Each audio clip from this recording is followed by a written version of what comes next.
For the past 7 years, I've been obsessively studying success. I've spent thousands of hours researching, going through hundreds of biographies, and more importantly, sitting down one-on-one, asking questions to the people I was dying to get answers from. So for business, I spoke to Bill Gates. For music, Lady Gaga. Science, Jane Goodall. Poetry, Maya Angelou. Quincy Jones, Jessica Alba, Larry King, Steve Wozniak. It's been this unbelievable journey filled with surprising lessons at every turn. And what I want to do with you guys today, since it is the closing day, I really want to go over the origin of how this all got started and share some of the biggest lessons that we can take, not only into our personal lives, but really back into our businesses. So to take you to the start of the journey, I have to take you back 7 years. I was 18 years old, a freshman in college, and I was spending every day lying on my dorm room bed, staring up at the ceiling. And I don't know if you guys have ever gone through the what do I want to do with my life crisis. Actually, so I can get a sense of the room, because I know this is a really professional group, by show of hands, who's gone through, or maybe who's going through, the what do I want to do with my life crisis. And give me full arms. Okay, amazing. We have like 98% of the room, and one person in the back is like, me, I'm going in it. I love you. You're my brother. I feel you. So, I'm going through this what do I want to do with my life crisis, and to understand why I'm going through it, you have to understand that I'm the son of Persian immigrants, which pretty much means I came out of the womb, my mom cradled me in her arms, and then she stamped MD on my ass and sent me on my way. And you think it's funny, but in 3rd grade, I wore scrubs to school for Halloween and thought I was cool. I was that kid growing up. And, in high school, I checked all the boxes. I studied for the SATs. I took all the biology classes. I went to pre-med summer camp. And by the time I get to college, you think it's funny, but how mothers normally put finger paintings on the refrigerator when their kids are young? When I was in kindergarten, my mom put skeleton charts. So, that was my upbringing. And, by the time I get to college, I am the pre-med of pre-meds. But very quickly, I remember lying on my dorm room bed, looking at this towering stack of biology books, feeling like they're sucking the life out of me. And at first, I assume I'm just being lazy. But very quickly, I began to wonder, maybe I'm not on my path. Maybe I'm on a path somebody placed me on and I'm just rolling down.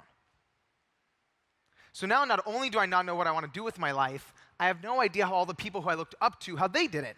How did Bill Gates sell his first piece of software out of his dorm room when nobody knew his name? Or how did Lady Gaga get her first record deal without a single hit under her belt? This is what they don't teach you in school. So I just assumed there had to be an answer out there. So I'm, going to the library and I'm just ripping through business books and biographies and self-help books, assuming there has to be a book with the answer. But eventually, I was left empty-handed. And that's when my naive 18-year-old thinking kicked in, and I thought, well, if no one's written the book I'm dreaming of reading, why not write it myself? I thought it'd be super simple. I would just call up Bill Gates, interview him, interview everybody else, and I'll be done in a few months. That, I assumed, would be the easy part. The hard part, I figured, was getting the money to fund this journey. I was buried in student loan debt. I was all out of bar mitzvah cash. So there had to be a way to make some quick money. So 2 nights before final exams, I'm in the library doing what everyone's doing in the library right before finals. I'm on Facebook. And I'm on Facebook, and I see someone offering free tickets to The Price is Right. And again, so I can get a feel for the room, by the show of hands, who here grew up watching The Price is Right? Give me full arms all the way. Amazing. Okay, we got Bob Barker fans over here. And so I'm in the library, and I see someone offering free tickets to The Price is Right. And at first, I'm going to USC, not too far away from where the show is filming. My first thought is, what if I go on the show and win some money to fund this book? Not my brightest moment. And I know we're in the room with financial professionals, so it's really not my brightest moment.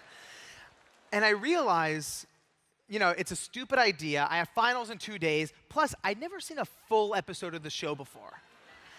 I seen bits and pieces when I was in 4th grade homesick from school, but I'd never seen a full episode of the show before. I told myself it's a dumb idea and to not think about it, but I don't know if you guys have ever had one of these moments where an idea just keeps clawing itself back into your mind over and over again. So to prove to myself it's a bad idea, I remember sitting in the library. I'm at this little round corner table in the corner of the library, and I open up my spiral notebook, and I write best and worst case scenarios, to prove to myself it's a bad idea. And it's worst case scenarios. Fail finals, get kicked out of pre-med, lose financial aid, mom stops talking to me, no, mom kills me. There's like 20 cons. And the only pro was maybe win enough money to fund this dream. And it felt as if somebody had tied a rope around my gut and was slowly pulling in a direction. So that night, I decided to do the logical thing and pull an all-nighter to study. But I didn't study for finals. I studied how to hack The Price is Right. And I go on the show the next day and execute this ridiculous strategy, and I ended up winning the whole showcase showdown, winning a sailboat, selling the sailboat, and that's how I funded the book. Thank you so much. And it was this unbelievable adventure. Once I have the sailboat money, I have all this money in my hand. I feel like a young, a millionaire. Even though I'm back on my college campus, I'm taking all my friends out to lunch at Chipotle. I'm like, free guacamole for everybody. I'm a billionaire now in my mind. I have all this money, and I decide to take it to go on this adventure. And it takes 2 years to track down Bill Gates. It takes 3 years to track down Lady Gaga. And when I had started this journey, first of all, I had no idea it would take 7 years to come to fruition. And when I had started, there was no part of me that wanted to find that one key to success. We've all seen those business books or those TED Talks, and normally I just roll my eyes. But what ended up happening is that over these 7 years, I started hearing, to me, I don't know if any of you are big music fans, but it was almost like there was a common melody in every single conversation I was having, every interview. And to me, the analogy that came to me is that every single person, doesn't matter if it was Maya Angelou for poetry or Steve Wozniak for computer science, they all treated life and business and success the exact same way. And it was sort of like getting into a nightclub. There's always 3 ways in. So there's the first door, the main entrance, where the line curves around the block, where 99% of people wait in line hoping to get in. That's where people just stand there hoping the bouncer picks them and calls them in. And then there's the second door, the VIP entrance, where the billionaires and celebrities go through. And for some reason, society has this way of making us feel like those are the only 2 ways in. You're either born into it or you wait your turn like everybody else. But what I've learned is that there's always the third door. And it's the entrance where you jump out of line, run down an alley, bang on the door 100 times, crack open the window, go through the kitchen. There's always a way in. And it doesn't matter if that's how Bill Gates sold his first piece of software or how Spielberg became the youngest director in Hollywood history. They all took the third door. Now, if there's one thing that I can really share with you guys today is that when I had started this journey, I had a huge misconception that I didn't know I even had. When I had started this journey, I thought there just had to be an essence of fearlessness in all of these people. You look at Bill Gates or you look at Elon Musk, they had to be fearless. And, something you have to understand about me, when I was young, I was one of the most scared kids you would ever meet. I had a nightlight on until I was 12. Whenever I would go to roller coasters with my friends, I'm always the one in the picture, like screaming like this. And I actually remember the first time I ever felt this. It was, I call it the flinch. And it's almost this internal being inside of me that was one of the biggest obstacles of this whole journey. The first time I remember feeling the flinch, I was in 3rd grade, and I walked into the elementary school cafeteria, and there's, all these big rows of tables. And I'm sitting down there, and, to my left is my friend Ben, who has his, chips and granola bars. And then to my right is Harrison with, the PB&J sandwich with the crust cut off. And then there's me with my big Tupperware of Persian stew, dark green, lamb, red kidney beans. And I think it was warm that day, so when I opened the lid, the smell just combusted in the whole cafeteria. And I remember very vividly all the kids, turning around and pointing and laughing, asking if I had rotten eggs for lunch. And when you're 8 years old, you feel the heat rising in your face. And I remember from that day on, for the rest of the year, keeping my lunch in my backpack and waiting until after school to eat. And when I was young, it started out as my fear of being seen as different. And as I grew older, the flinch really grew with me. My fear of rejection, my fear of failure, my fear of making mistakes. And really, when I had started the journey of writing this book, I didn't understand that half of the battle was trying to get the interviews with Bill Gates. The other half was dealing with my internal flinch. And it doesn't matter if you're starting a business, it doesn't matter if you're chasing a dream, it's dealing with your own flinch that's the hardest part of achieving any dream. And what I learned when I went out to do all these interviews is I assumed what made Bill Gates is that he just doesn't have it. But I actually realized the opposite was true. Not only were all of the people who I interviewed tremendously scared in the beginning, they were terrified the whole way through. So it wasn't fearlessness they achieved. It was courage. And while it sounds similar, the difference is critical. Fearlessness is jumping off of the cliff and not thinking about it. That's idiotic. But courage is acknowledging your fear, analyzing the consequences, and then deciding you still care so much about it, you're going to take one thoughtful step forward anyway.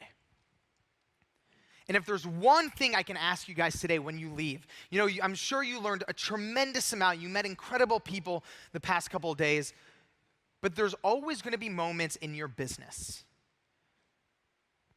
where you're filled with tremendous fear. Fear is a natural part of the entrepreneurial journey. It's a natural part of any business endeavor. And we have this preconceived notion that fear means that there's something wrong with what you're doing.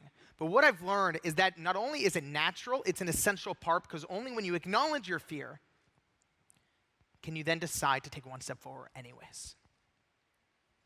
Now, I've been on tour the past few months, and the book just came out a few months ago, so I'm really happy about it. My mom is finally talking to me again. So I love my mom. She's the reason I am who I am. And, as the book has taken off, there's been this one question that has sort of felt a little weird, and it was, people have been asking, what's your favorite interview?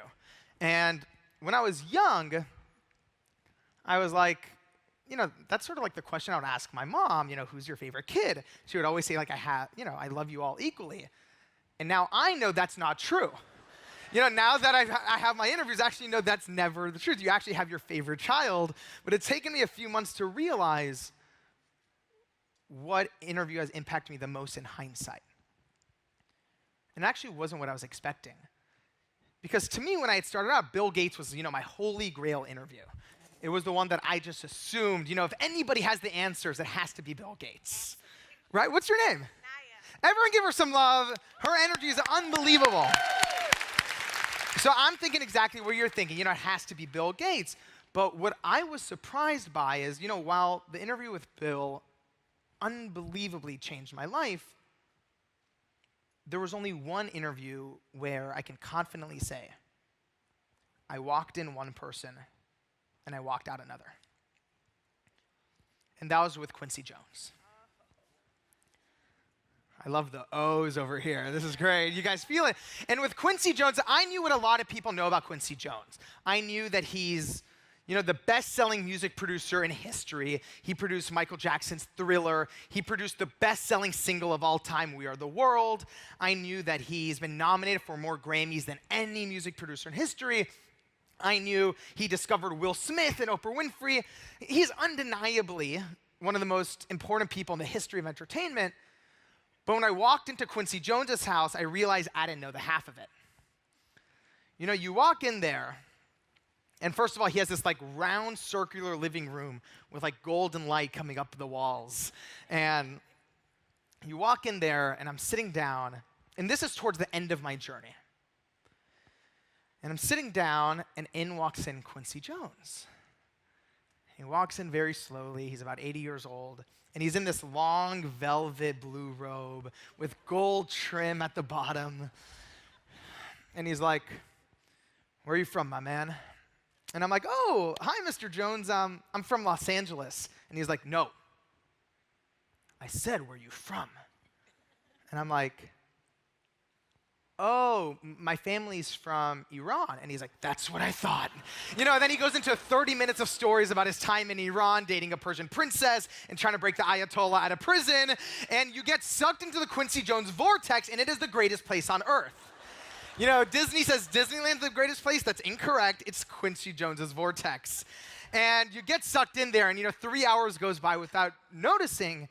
And, you know, he's telling stories from the pyramids in Egypt to Rio's Carnival, and my head is spinning. And, you know, there were two things Quincy taught me that changed not only what I thought, but how I viewed myself. You know, the first was, and it's really important to understand that I really talked to Quincy after going on the journey. He was one of the last people I spoke to. And he helped me realize that I had spent the past 7 years constantly looking up at the world's richest man, up at the most famous director. And Quincy was trying to show me the value of looking wide, of going to the far corners of the earth and soaking up the knowledge and the wisdom in those cultures, because that's what makes the world so rich. Now, the second thing he taught me changed not only what I thought about myself, but also how I approach business moving forward. And it's what I really want to share with you guys today. So, you know, I'm with Quincy Jones, and you have to understand something else too. With this journey over the past 7 years, these interviews weren't just siloed conversations. You know, each interaction that I'm having is sort of taking me to my next adventure. So right before Quincy Jones, there was this pretty disastrous situation with Mark Zuckerberg. And, you know, we can share the story for another time, but I was threatened to go to jail. It was a whole disaster. But what's really important to understand is that I walked in to Quincy Jones's house with tremendous amounts of baggage on my shoulder, feeling completely, you know, depleted, completely dejected. So that's sort of my mood when I'm in there, right? And I get into Quincy Jones's house, and, you know, this is about halfway through the conversation, and Quincy's telling me the story of when he was just starting out. You know, he was in the music business, and at the time, the music industry was completely run by the mafia. I had no idea, and Quincy's telling me about all these mobsters he had to deal with to get his contracts. So, oh no is right.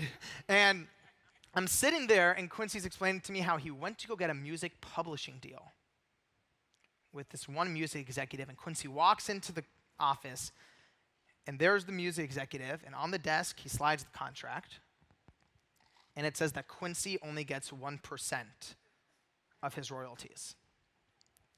And the executive who's in the mafia says, "Look, you can ask for whatever you want. You're not getting more than 1%. And behind him are all his cronies. So, you know, Quincy doesn't have much of an option. And he essentially gets all of his music stolen from him. And Quincy's, you know, smiling and laughing as he's telling me this, and I can feel my body stiffen as he's talking. And Quincy's, you know, laughing, saying, "You know, I'm still getting my shit back." And I'm like, "You know, that's messed up." And he looks at me, and even I didn't understand why I had that outburst. And it's only now, years later, in hindsight, can I see that all of my pent-up anger and baggage from my experience with Mark Zuckerberg was finally coming out. Hearing a story of another young person getting taken advantage of was making me so angry. And it was as if Quincy knew that about me, because he put his hand on me and he goes, "It's okay, man. It's how you learn." And it felt as if my body had been this overinflated tire and he had just hit the release valve and all this excess pressure was rushing out. And he looked in my eyes and he said, 99% of people treat their mistakes as their biggest enemy. And that's the worst thing you can do.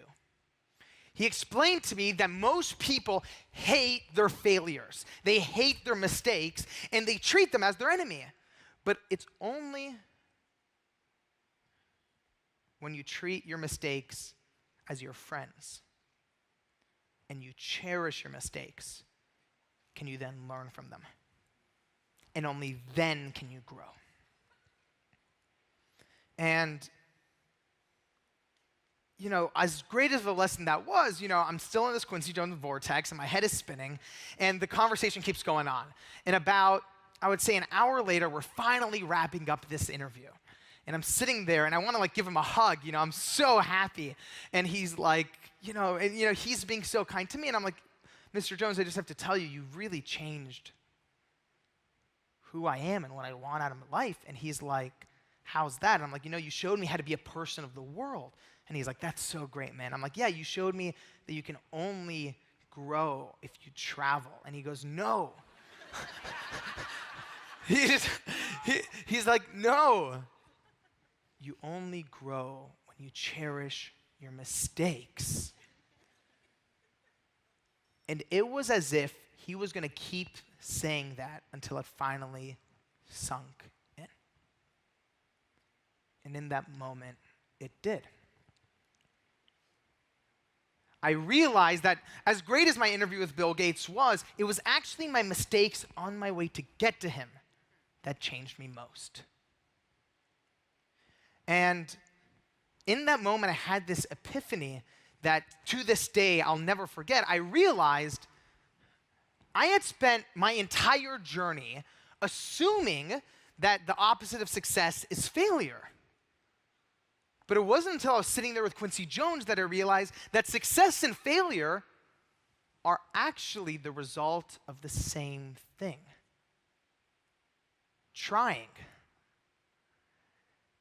And in that moment, I realized that the opposite of success isn't failure. The opposite of success is not trying. And in that moment, I swore to myself that from now on, I would be unattached to succeeding and unattached to failing, and instead, I'll be committed to trying and growing. And that's really what I want to share with you guys back. When you go back home, you go back to your businesses, there's this natural tendency, because we've been raised in this culture where success is applauded, but it wasn't until that meeting with Quincy Jones that I realized if you're attached to success, you'll never be able to grow. Now, what I have been thinking about a lot the past few months, and I'll use this to wrap up because we have a really exciting conversation with Brad in a few minutes. What I'm most excited about, now that the book is done, it's been this 7-year mission. And the whole purpose of this book was I believe that, and I had this idea when I started, that every single person who I spoke to, if they came together, not for press, not to promote anything, but really just share their best wisdom with the next generation, people can do so much more. And now that the book's out, I've been wondering, and asking myself, what the next step is now that the mission is coming to fruition. And there's this one story that keeps coming to mind. And to me, I don't even remember where I read it. It was somewhere during my research. But to me, it actually symbolizes where I feel, the next chapter is. And when I had started writing the book, I assumed the key to the book would be all the practical lessons in there. Whether it's Tim Ferriss's negotiating secrets or Bill Gates's, sales advice, I assumed that would be the key, but it's only now in hindsight can I understand that the soul of this mission is much deeper. And it's really about possibility. I've learned that you can give someone all the best tools and tactics in the world, and their life can still feel stuck. But if you change what someone believes is possible, they'll never be the same. And there was this anecdote that I read about a teacher who was teaching for Teach for America. She was teaching in Baltimore. You're from Baltimore? Let's give her some love from Baltimore. So she's in Baltimore in a really tough part of town and a really rough school. And she's teaching maybe 3rd or 4th grade. And she realizes these kids need some inspiration. So she decides, today instead of doing our math lesson, we're going to all draw pictures of our biggest dream in life.